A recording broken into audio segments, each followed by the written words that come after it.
সংযুক্ত আরব আমিরাতে শহীদ দিবস ও আন্তর্জাতিক মাতৃভাষা দিবস উপলক্ষে অনুষ্ঠিত হয়েছে দোয়া মাহফিল ও মতবিনিময় সভা। বঙ্গবন্ধু ফাউন্ডেশন ইউএই কেন্দ্রীয় কমিটির উদ্যোগে এই আয়োজন হয়। সভাপতিত্ব করেন কমিটির ভারপ্রাপ্ত সভাপতি মোহাম্মদ নিজামুদ্দিন এবং পরিচালনা করেন সাধারণ সম্পাদক জাফর চৌধুরী। এ সময় তুলে ধরা হয় ২১ ফেব্রুয়ারির তাৎপর্য।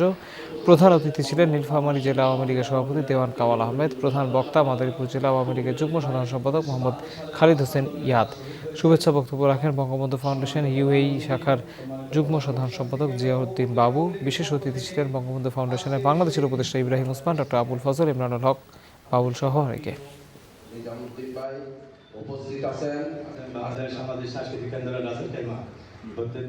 এটি ছিল লাহোর পাকিস্তানের ওদের ভাষা, ওদের চালচলন, আর আমাদের এই অঞ্চলের মানুষ সাগরের এক প্রান্তে আর এক প্রান্তের মানুষের মধ্যে সব কিছু একটি বৈষম্য, এটি বেড়ে ওঠা সব কিছু একটি ভিন্নতা আছে। দ্বিজাতির একটি রাষ্ট্রে পরিচালনার মধ্যে দিয়েই একটি বৈষম্য মাঝে মধ্যে জেগে উঠত।